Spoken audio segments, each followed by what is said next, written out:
All right. Hi, everyone. Welcome to Mocktail Minutes. This is Bailey. And this is Brianna. And I'm Jenny. Yes. We have Ginny here with us too. So we're super excited to have her as a guest. If you have been listening to the episodes, we do a little mocktail each episode because it's Mocktail Minutes. So this week I found it's called a super coffee from Schnucks. It's blueberry flavored and it actually tastes really good. It literally tastes like a blueberry. So I give it a 10 out of 10.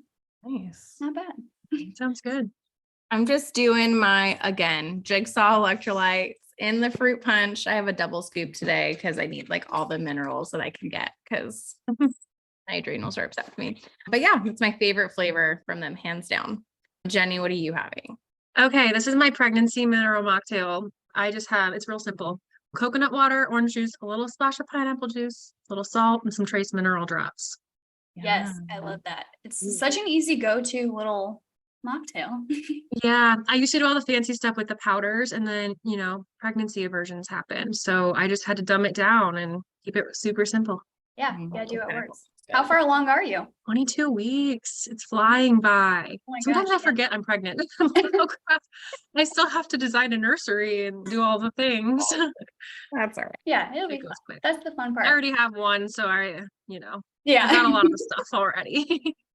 Yes, and that kind of goes into what we're talking about today. Breaking up with birth control is kind of like your signature program. And Yes. we're super excited to just ask you more questions about birth control. What are kind of the next steps when you're over birth control? So yeah, I'm super excited to dive into this today. Yes. When you asked me to join, I got so excited because birth control and hormones are my jam. So it was a total heck yes moment whenever you asked me to be a guest. Jenny, tell us like a little bit about yourself and what you do. Yeah, so I'm a functional medicine dietitian. I started out actually as just a conventional dietitian. I worked in a hospital here for about 5 years. I was on the stroke and rehab floor primarily and basically just dishing out heart healthy diet educations to 80-year-olds. And believe it or not, got super burnt out on that. So then I transitioned to go work at a local fitness center where I did a lot of like weight loss counseling, got burnt out on that as well. But that's kind of where I was introduced to the concept of functional medicine.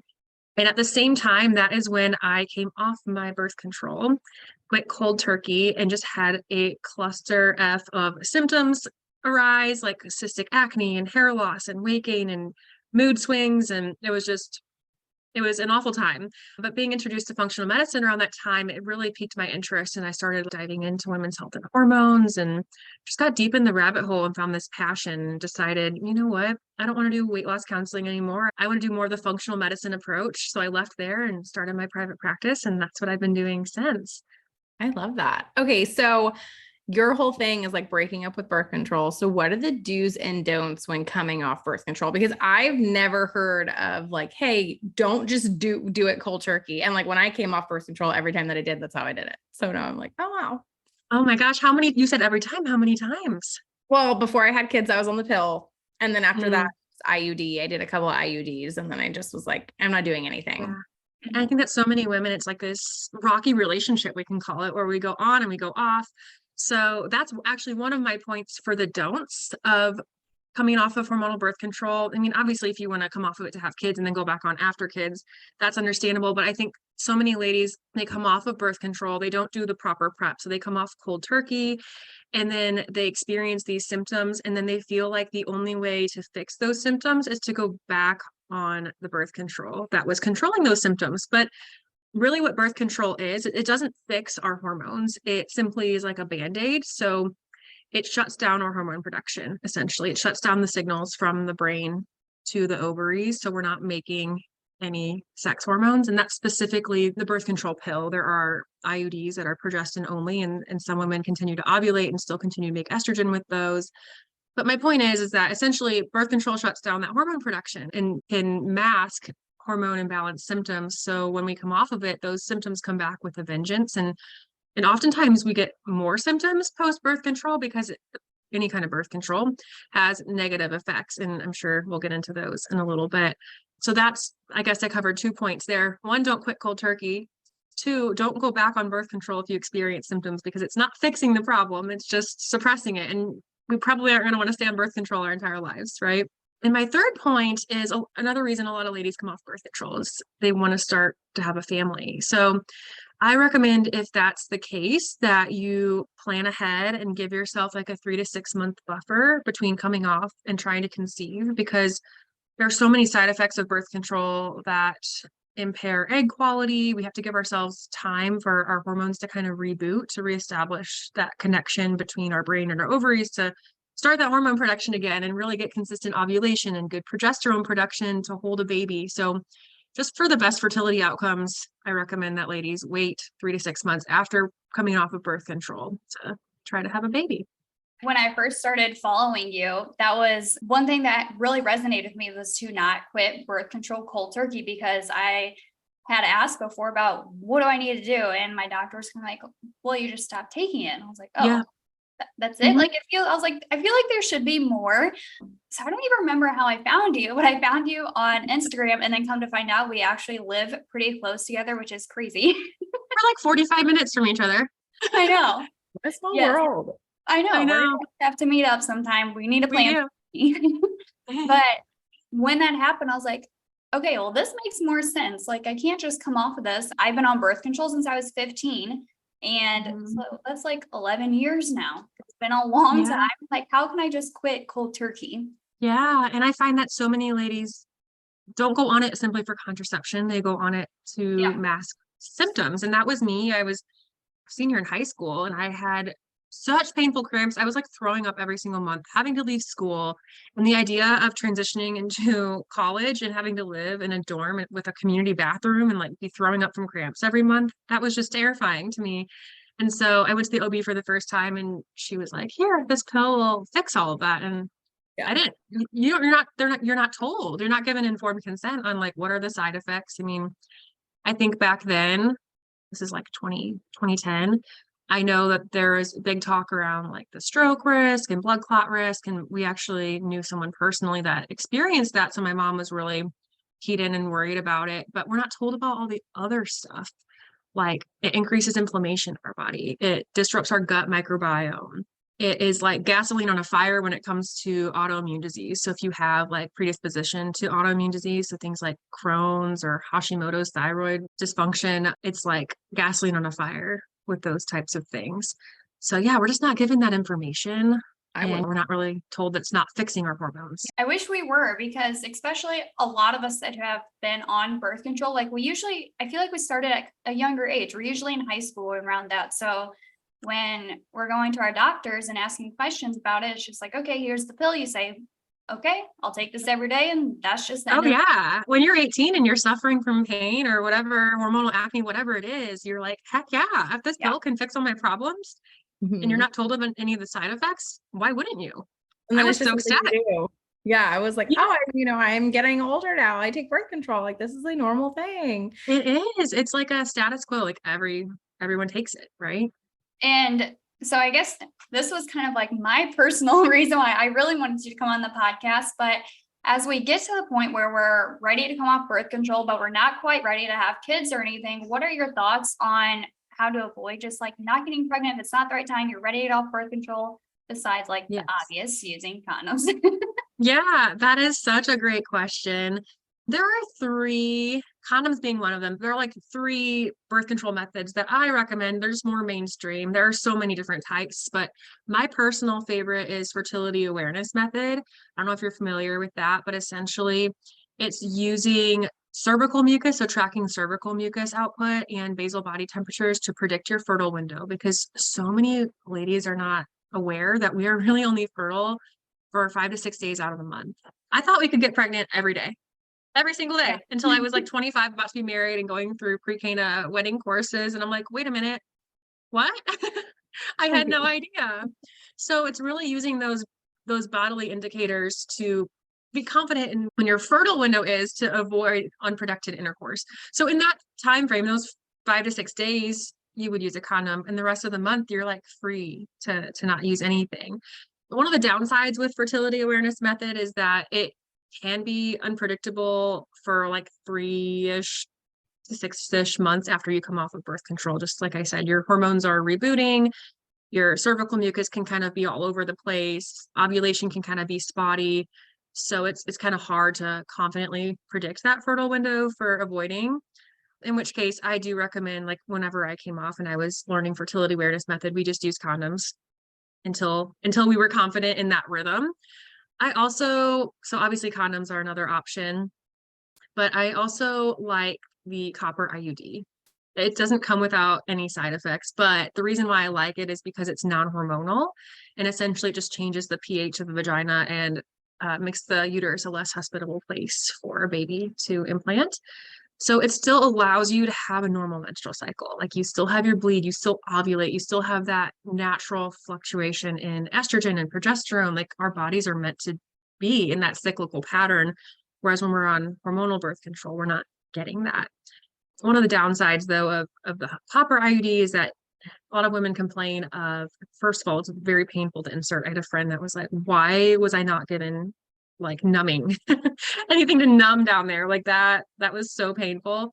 And it can also make periods more heavy and more painful as well. So if that's something you already struggle with, that might be one to steer clear from. Does that ever even out? Because I have had a couple of girlfriends who tried the copper and they were like, my cycle is so heavy, and they just like got it taken out. So I'm wondering if it's kind of like, is there a waiting period of when maybe that evens out? That's a good question. I'm not really sure. I think it really it's probably super individualized. Like I know several people that have it, and like my sister, for instance, doesn't really complain of any side effects. And then I have somebody else, she messaged me this week actually that she's made an appointment to get hers out because she gets so bloated and her periods are so painful and she just doesn't want to deal with it anymore. Do you notice more people have side effects like that, or more people just are completely fine, or is it kind of like 50-50? It's probably 50-50. I can't say I know enough people to really get a great a great gauge on that, but the people that I do know, it probably is about 50-50. Okay, yeah, that's Well, interesting. yeah, I will say, like, from experience of being not on birth control, eventually you do start to really understand your body. Like, you'll notice, like, wow, I'm just like really hot, like I'm hot, like, Yes. days, like, yeah, the cervical fluid, it's different. But I never experienced any consistencies like that when I was on birth control. This was like something I started to experience like in my late 20s. I was all of a sudden, Mhm. like, I kind of understand how my body works now. Like, so Yeah. easier. It gets easier. But I could see it would be scary because, like, for me, I know I'm done having kids. So I'm like, okay, I feel a little bit better about this. And we have, my husband got snipped. So that's also like a really nice birth control. But like, Yes. is there an app that people can use that you recommend or something like that to track? If they're Yeah. I think you have to pay for it. It's really inexpensive, maybe like $20 a year, but it's called Read Your Body. So if you're using fertility awareness method, it's great. My friend Nourish with Nina, she is a fertility awareness educator. This is the app that she has her clients use. And so you can track your cervical fluid in there. You can track your basal body temperature. If you're into tracking your pulse too, that's something I have my clients do, because temperature and pulses are a really great way to track like metabolic health. So you can put that in the notes section. You can basically track everything, whether you've had intercourse, unprotected or protected. Like there's so many things that you can put in one spot, which is great. And do you recommend tracking as far as like your basal temperature and your pulse right away when you wake up? I'm assuming. Yeah. Yeah. So if you can remember, I'm Yeah. not the greatest at this, but I will have my little pulse ox and my thermometer on my nightstand and try to remember. I kind of quit now that I'm pregnant and I'm not cycling. I'm not trying to pinpoint ovulation or anything like that. And I'm also way more tired getting up in the morning.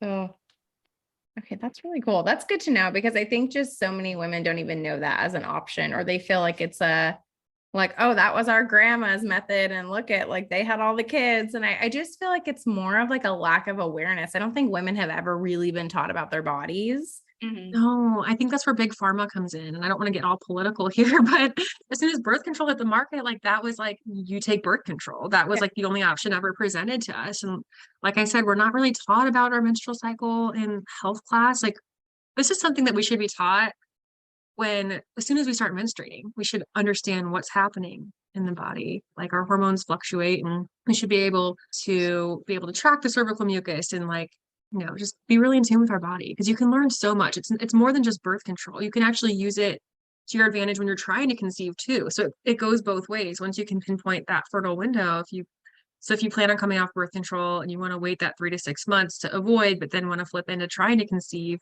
this method works the same way. You just, instead of avoiding sex during those 5 to 6 days, that's when you try. Yeah. And I it's like think 99.6% effective if you use it correctly. And I highly recommend working with a fertility awareness educator. So Nina Boyce is the one I always recommend. She's Nourished with Nina on Instagram. She works one-on-one with clients, and she has an online course called Luna, which is like a self-led online modules. And then she has like, I think 2 calls a month on Zoom for support and a Facebook group. So it's just a really great way for ladies to get that support that they need. Because I remember when I first started it, I wanted to like text pictures of cervical fluid to my coach and be like, what does this mean? what is happening? No. Yeah, I think it's just so important because exactly what you were saying, we don't have the education there. And even being a dietitian, like I work mainly with fat loss clients. And so I talk to them about being in tune with their body and their hunger hormones, but there's also other things to start to get in tune with.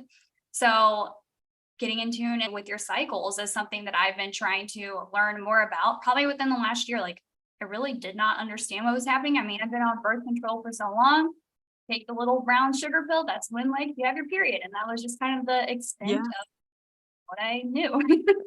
I have a funny story. A client of mine, actually, I'm working with her one-on-one, but she came off birth control a couple months ago and she had her withdrawal bleed. And then like 2 weeks later, she messaged me and was like, this big, clear, stretchy glob just fell out. And I'm like, girl, you're ovulating.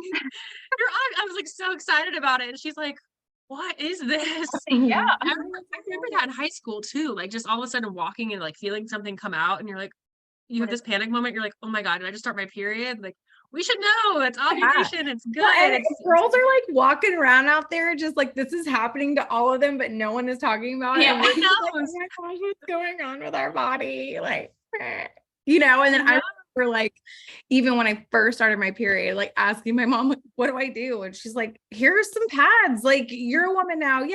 I'm like, that was it. And I was like, she didn't know. She's like, you're going to need it all.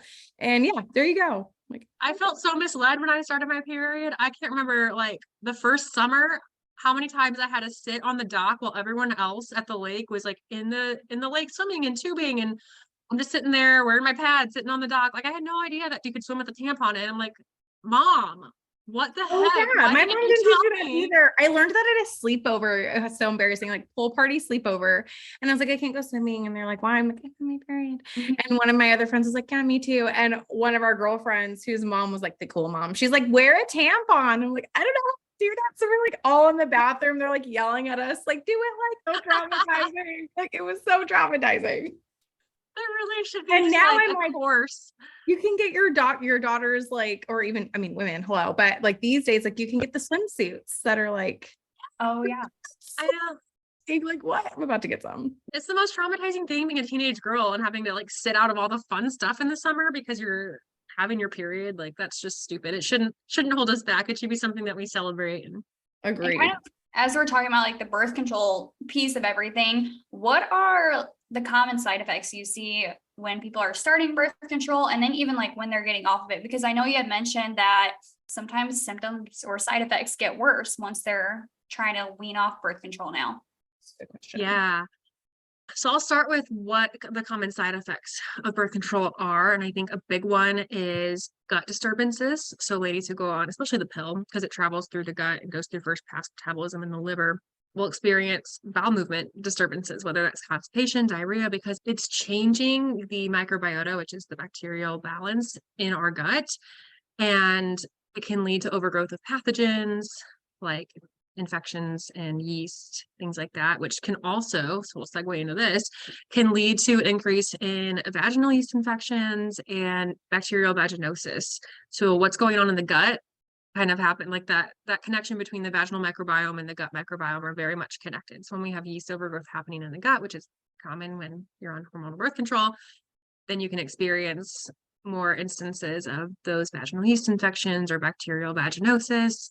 Like I said, with autoimmune disease, the hormonal birth control is like gasoline on a fire for those things. So ladies might start to experience disruptions in thyroid hormones, specifically Hashimoto's, which is an autoimmune type of hypothyroidism. So we have basically antibodies attacking our thyroid. That's how that's diagnosed.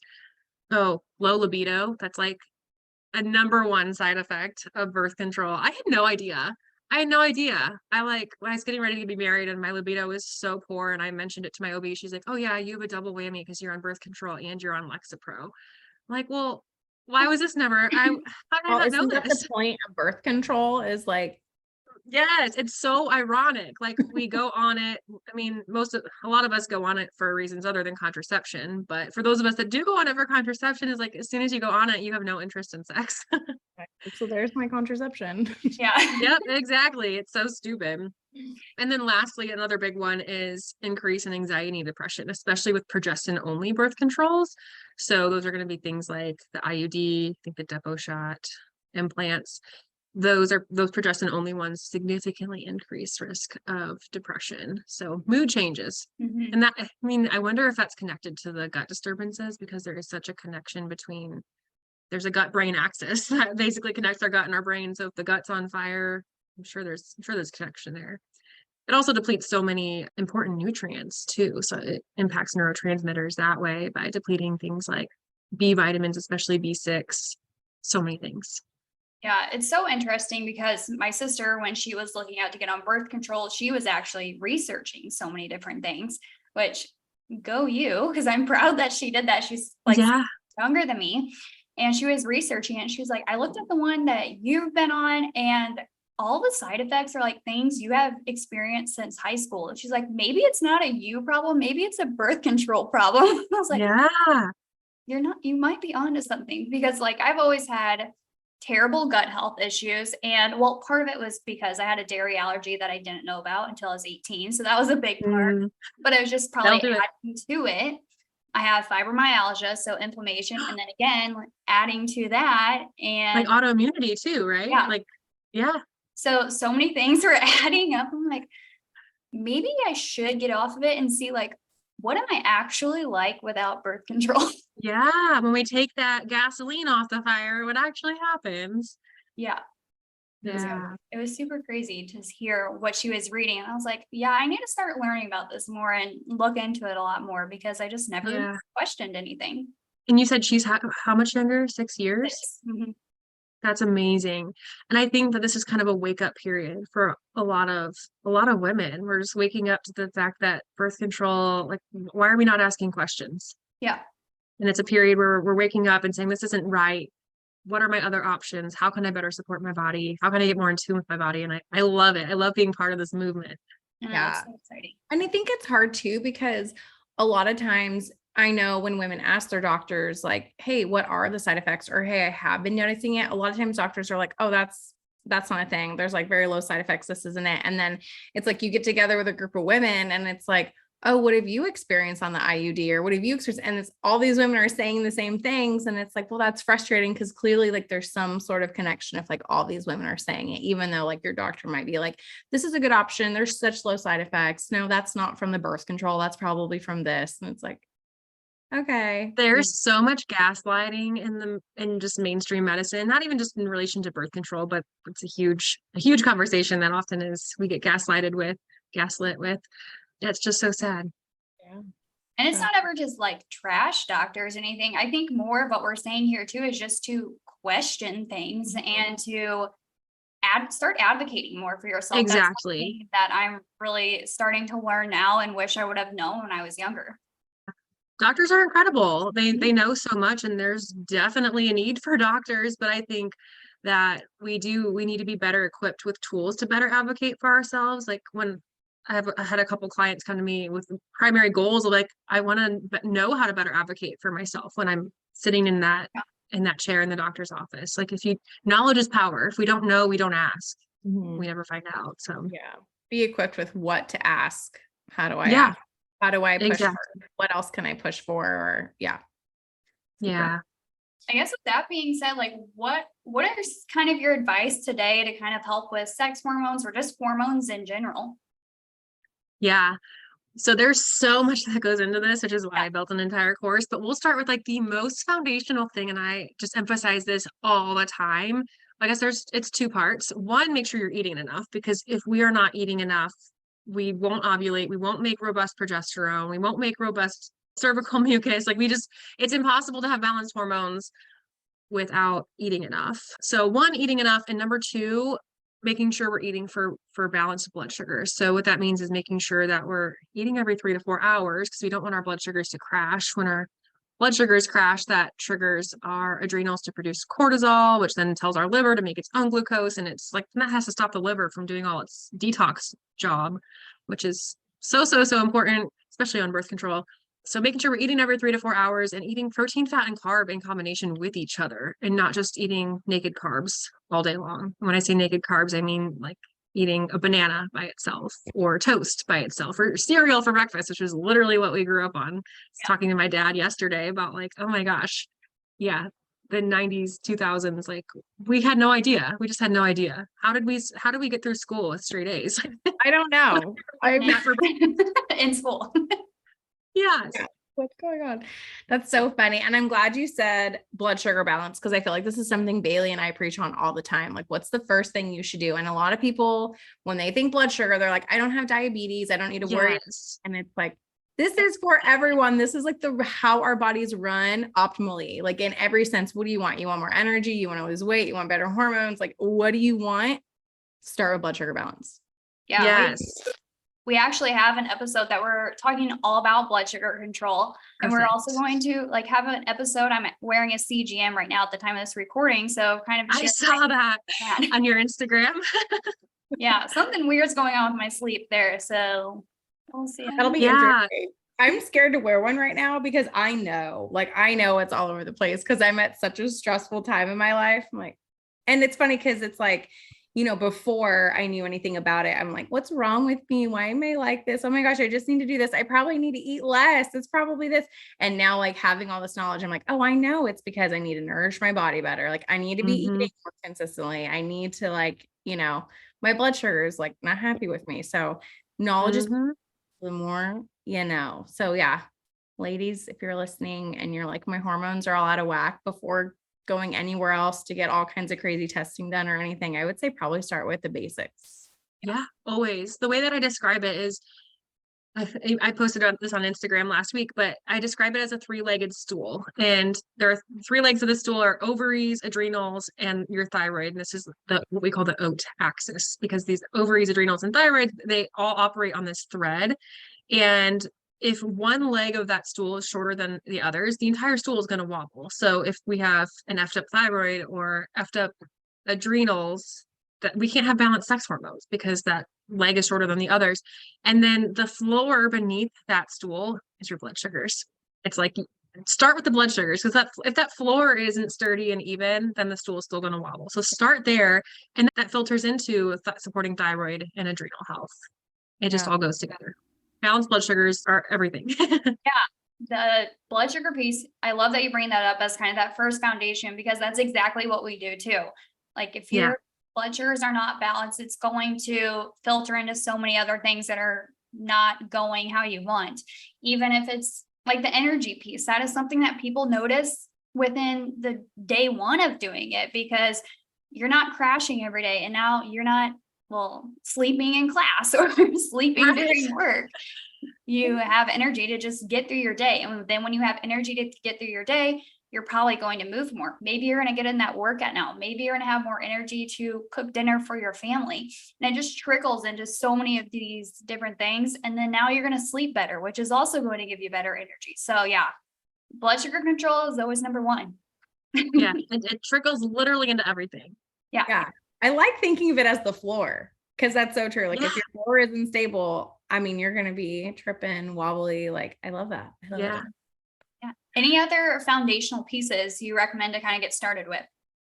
Okay, so eating enough, blood sugars, and I would say the third thing is replenishing nutrients that are depleted by birth control, especially the birth control pill. Because like I said, it passes through the gut, goes through first pass metabolism in the liver. And a lot of these nutrients, I don't think that this is a coincidence. A lot of the nutrients that are depleted by birth control are the same nutrients that are essential for liver detox. So the pill, it really bogs down our liver detox pathways. So things like B vitamins, vitamin E, selenium, vitamin C, magnesium, Those are all nutrients that are depleted by birth control. So in general, I just recommend eating a whole food diet with lots of colorful foods. And then just kind of as an insurance policy, I do recommend taking a quality prenatal. My favorite is Fullwell prenatal. And this goes for ladies who are not necessarily wanting to try to conceive. I get this question all the time, like, what if I'm not trying to conceive? I still recommend taking it for 3 to 6 months simply because it is such a, what do you call it? Comprehensive. It's such a comprehensive way to make sure you're getting all these nutrients that are depleted by birth control. It's that you're supporting your body, supporting those liver detox pathways as you're getting rid of all that synthetic estrogen you've been exposed to for years. Yeah, I actually recently started taking that prenatal. I started Fullwell probably 4 months ago, I would say. And I only take 2 a day, so it's not as much as you're supposed to. And I mean, I assume it's still effective. I'm kind of just taking it more for birth control purposes, of being on birth control and kind of replenishing those vitamins. Yeah, supporting your body better while you're on it. Yeah. What are your thoughts on taking kind of like half the dose?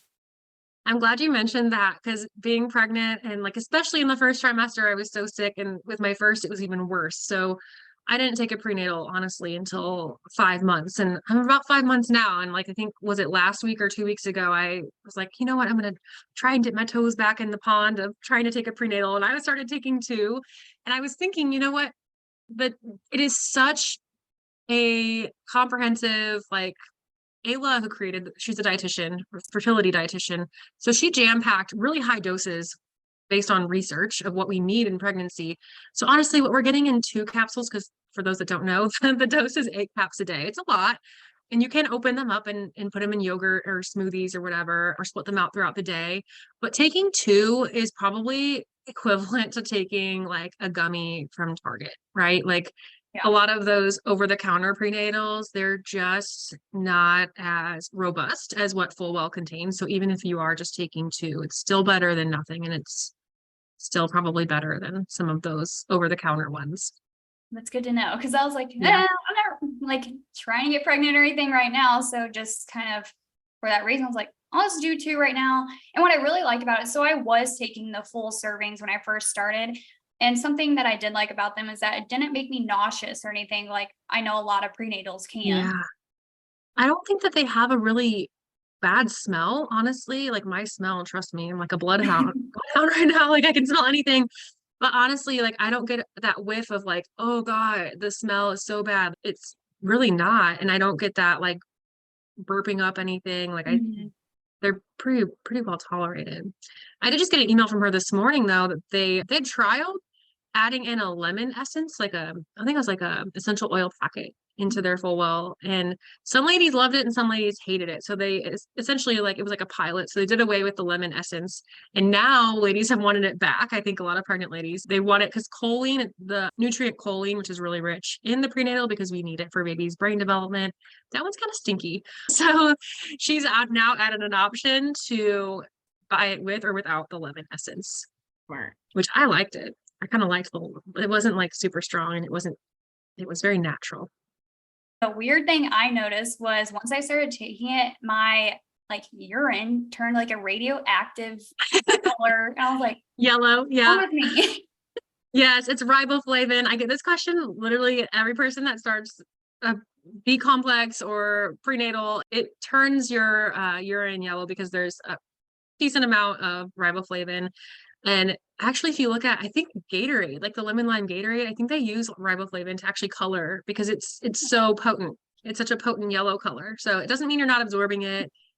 It happens. Yeah, it was so funny when that happened. I was like, I'm drinking the same amount of water, like nothing really has changed. And I was like, well, this started when I started taking the prenatal. So I researched it and I was like, oh, okay, well, that makes sense. And then my friend Ellie was actually just started taking it too.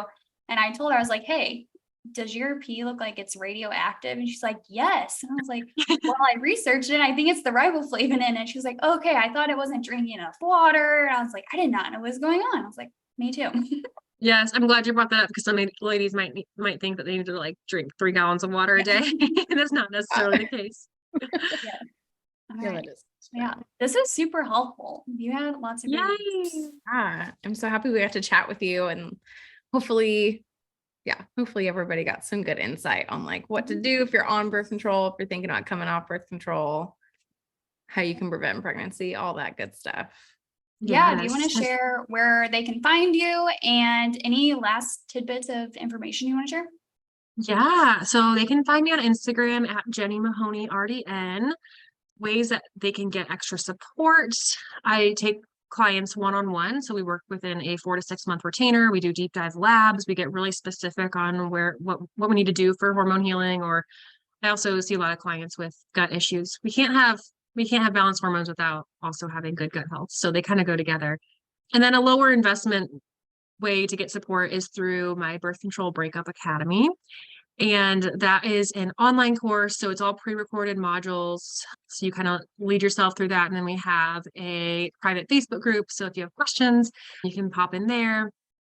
And we dive really deep into that three-legged stool that I mentioned, how to support your sex hormones, your adrenals, your thyroid, how to, basically unravel all the damage from birth control.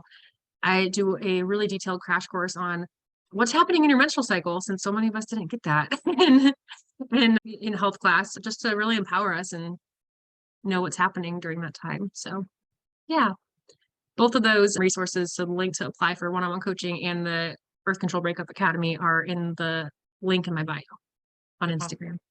Yeah, you guys be sure to check that out. That's super awesome. Well, thank you so much for coming on today and getting all of our questions answered. Thank you so much for having me. This was so fun. Yes. And everyone, make sure you tune in next week because we're going to kind of continue the women's health journey with another dietitian friend of ours. Yeah, stay tuned. All right. Have a great day, everyone. Bye. Thank you.